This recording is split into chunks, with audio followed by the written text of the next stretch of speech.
Hi, my name is Coldbeer and let's start with Deliver Us Mars.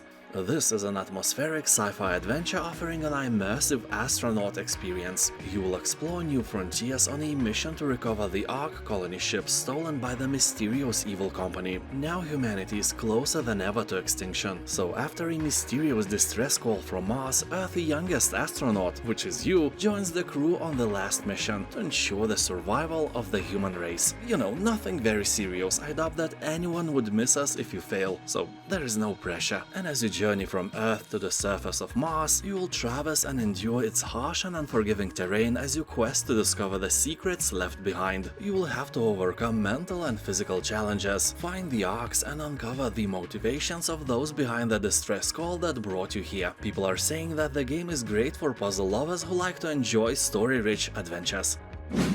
Shadowrun Hong Kong Extended Edition. This is the definitive version of the game, the third and newest standalone game in Shadowrun CRPG series. Here the members of your team are designed to play contrasting roles during missions, and each of them has a distinct set of skills, abilities, strengths and weaknesses. And the city itself is a stable and prosperous port in a sea of chaos, warfare and political turmoil. This extended edition adds a new more than 6-hour-long Shadows of Hong Kong campaign to the game as a free upgrade, delivering on a funding goal achieved by fans in a successful Kickstarter campaign. So basically someone else paid real money so you could play additional content for free. Let the beer gods be merciful upon those great people. Call of Cthulhu. Hello? This is Cthulhu calling. I have good news. Nice, tell me more. My game has great discount on Steam right now. Nice, thanks for the info. If you love Lovecraftian horror and detective mystery games, this is the title you have to try. The story unfolds in 1924. Here you are sent to look into the tragic death of the Hawkins family on the isolated Darkwater Island. And soon enough you will be pulled into a terrifying world of conspiracies, cultists and cosmic horrors. Ooh. Nothing here is as it seems. Your sanity is all too often replaced by whisperings in the dark. Let's try to listen to those whispers. Subscribe to Cold Beer. Do it now. Well, those are words of wisdom. People on Steam are talking that this game has only average glitchy graphics, but the story is great. And another nice thing, at least for me, is that Call of Cthulhu is a short game. It will take only about 8 hours of your boring life. Mutazione, or however it is pronounced, a delightfully quirky indie game. Here you play as Kai, who has traveled to the mysterious town of Mutazione to care for her sick grandfather. Because, you know, like in every game, you want him to leave that workshop for you, right? So, you want him dead as soon as possible. I'm kidding, of course, and my humor is dark, but this game is obviously for more mature players. Also, this is a very short game. You'll complete it in just a few hours. But during your time with the game, you'll speak to the town's bizarre yet delightful creatures, explore the surrounding areas, and even grow some crops.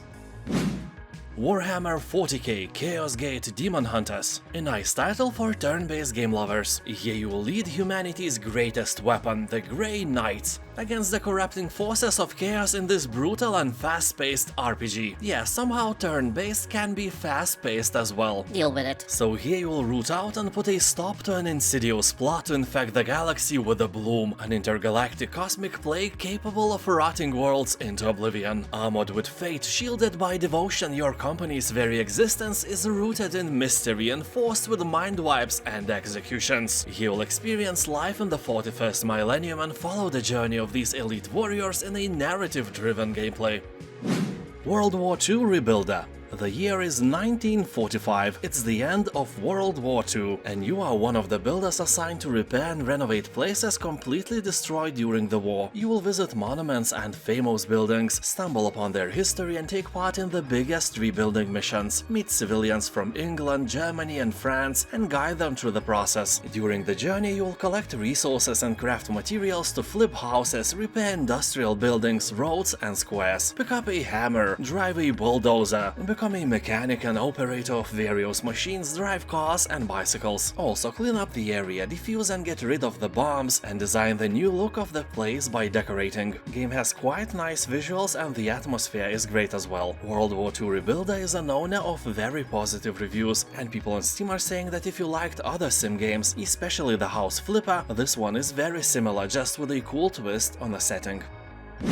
Crashlands.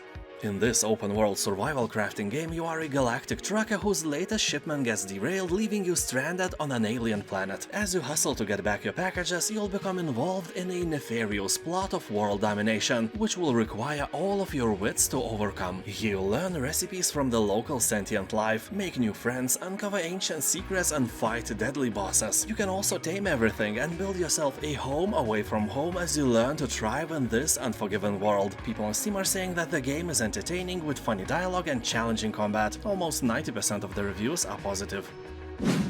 Far Changing Tides. It is absolutely without any doubt a work of art.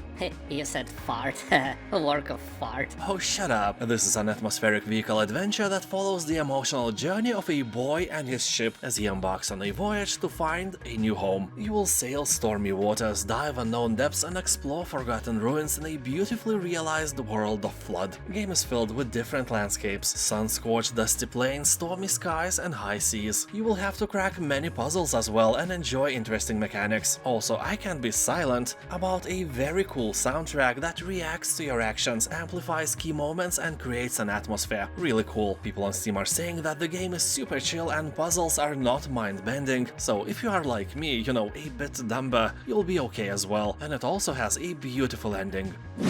Mind Scanners. This is a retro-futuristic psychiatry simulation in which you diagnose the citizens of a dystopian metropolis. You locate a host of weird characters and use arcade-style treatment devices to help them. Manage your time and resources to keep the structure in balance. And remember, you take full responsibility for your patients. If you ever played and liked the game called Papers, Please, this may be your spoon of potato salad, and vice versa. Mind Scanners is definitely not for everyone, but a very positive review score on Steam is a good indicator that the game is good. Depending if you like the game or not, you may spend from 1 to roughly 10 hours playing it. Submarine Titans. A long time ago, the game named StarCraft inspired this game. Submarine Titans was released in the year of 2000s and nobody noticed that. For real, StarCraft was my favorite game of all time, and I heard about Submarine Titans only a few years ago when it finally arrived on Steam. It's a wonderful classic RTS game that will run smoothly on your modern machine. Well, a not so modern machine as well. The game takes only half gigabyte of Cosmos and your microprocessor must have only 1 GHz of power. This is a joke, along with the price of this RTS game, which to be honest has a very positive review score. Turnip boy commits tax evasion. He will take control of an adorable turnip who happens to be an absolute menace to society. After failing to pay taxes and getting evicted from your home, you must go on an epic quest to pay back your massive debt to Mayor Onion. Use garden tools to solve plantastic puzzles, meet eccentric vegetables and fruits, and take on treacherous fights against animals both big and small, including the capitalist swine. Along the journey, uncover what's spoiling this garden community and rise to tear down the corrupt vegetable government. In other words, you are a lazy, shady turnip that wants to evade paying taxes and, along the way, start the revolution. Some kind of Lenin, I guess. Old World.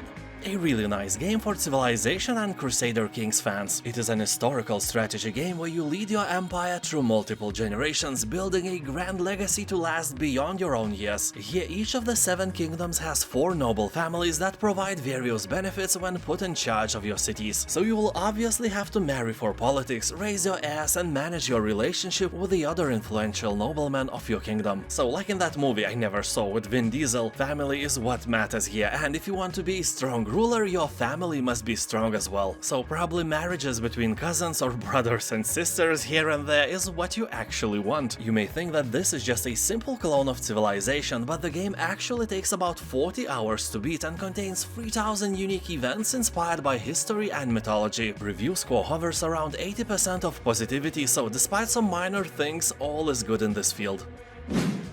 Faeria. Are you bored from Gwent and Hearthstone? No problem, try Faeria. You'll find enough content to keep you entertained for hours. Basically, if you like Hearthstone or Magic the Gathering, then you may very well like the deck building aspects of Faeria. The game involves tactics as well as strategy, since it uses a hex board which makes it stand out from similar games. Also, graphics and style will blow you, well, at least your mind. The game used to be free, but now it's not. It got a lot of negative reviews because of that, but don't worry, the game is still great. It's just just not free anymore, and now it even has very positive reviews on Steam. I can only guess that by monetizing the game, the message Faeria is trying to send us sounds like, Stop being poor or something. well, that's rude, Faeria. Wow, just wow. You can't say that to people. Let them be poor as long as they like. Frostpunk. This is a society survival game. You are a ruler of the last city on Earth. It is your duty to manage both its citizens and infrastructure. And here optimization and resource management often clash with empathy and thoughtful decision making. If your population is huge, they need more food, so it's nice if some of the people die out doing some harsh labor. Then you get more food for the rest of them, but that will put you in a hard position as a leader. Well, you can go full retard and become a dictator, but then people will rise against you. But then you can just beat them and make them obey. Send their children to work in mines and in general let a few people die to save the rest, even against their own will, but you know, for the greater good. SUPERHOT.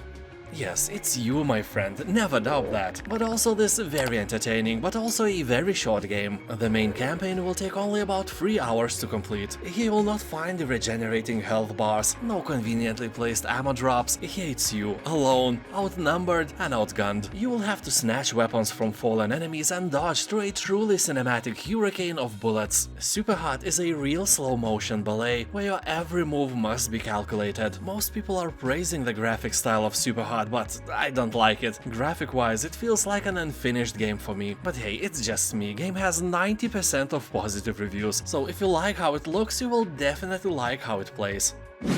Call of Juarez, Gunslinger. This one and other games of the franchise are probably the most popular and well-known first-person shooters set in a Wild West. Here you will play as the best gunslinger West ever saw and blur the lines between man and myth. This adventure made of memorable encounters will unveil the untold truth behind some of the greatest legends of the Old West. And I'm talking about Billy the Kid, Pat Garrett, Jesse James and Dick Penison. Oh, come on, who wrote this? You did. Yeah, that's true. Anyway, with a gun holster tied to your leg, become a ruthless bounty hunter on a journey made of all-out gun battles. Master the art of blasting pistols, shooting rifles and dodging bullets. Metaphorically, right? No, it's exactly like in The Matrix. You can slow time and actually dodge bullets. How cool is that? Also, I really like the narration part of the game. It is trying to hold your attention even when nothing is happening. Let's say you climb the ladder, but at the same time you are listening to the story, and that is really cool. People are comparing this style with an action RPG game Bastion, which also has the narration implemented. This is a really great invention, and I wish that more games had something like that. Well, with the ability to turn it off, of course. Aliens Fireteam Elite. Have you ever wanted to be a protagonist in the Alien movie? Well, I doubt that, I really do. And if yes, what is wrong with you? Anyway, here, after so many fear-infused hours in alien isolation, you can finally get some revenge on these terrifying creatures. You will kill hundreds of them, so it's nothing like the movies. Although it's really fun to play if you have a friend or two. You can play in single player as well, but I assure you that if you want full experience, you will have to find some friends. I know that may be mission impossible, but you can try anyway. You don't need real friends, all you need is some Discord channel with the same-minded people. So here you'll be exploring some friendly planet filled with friendly fauna and live in harmony all together. Except you don't. This game is a carnage where you will have to battle through hordes of different types of xenomorph, customize your character and gear, and level up as you try to contain this ever-growing threat. I especially like the diversity of enemies in this game. They really took their time to create some nasty monsters. The game itself is basically Left 4 Dead just with aliens. I think it's great, and 81% of Steam reviews are also positive. Curse of the Dead Gods. This game is obviously oriented for the fans of Hades, or as one commentator on Steam said, Curse of the Dead Gods plays as Hades and looks like Darkest Dungeon. Honestly, it's a fair comparison. So in this game you will seek untold riches, eternal life and divine powers. It will lead you to this accursed temple, a seemingly infinite labyrinth of bottomless pits, deadly traps and monsters. Well, the rest is self-explanatory. The game also introduces a cool mechanic of unique curses. They influence each attempt, putting a twist on every action. Although keep one thing in mind, you will have to parry a lot, and that Souls-like mechanic sometimes is very annoying. Otherwise, it's a great game. 86% of reviews on Steam are positive. War Mongrels. Here you'll fight Nazis and show them who's the boss. The storyline is history-inspired and will guide you through the journey of two Wehrmacht soldiers. They go from deserters to hefty guerrilla fighters when they realize that everything they were told is a lie. Sneaking, distraction, silent kills and using the environment are some of the main skills you will have to learn. But a stock of firearms will also be available and useful in completing mission objectives. Well, we all know how it goes. At first you will try to be sneaky like a ninja, like a wind in the grass, like a shadow in the forest, like a silent fart you let out in front of your mother-in-law, and then you mess up everything and go guns blazing. Sometimes you will succeed, sometimes you will die and repeat, or uninstall, depending on your mood and temper. Game also has implemented co-op multiplayer for 2 players, so you and your imaginary friend can play together. Also, what I like the most, that there is no censorship. You'll encounter piles of dead bodies, blood, and real Nazi flags.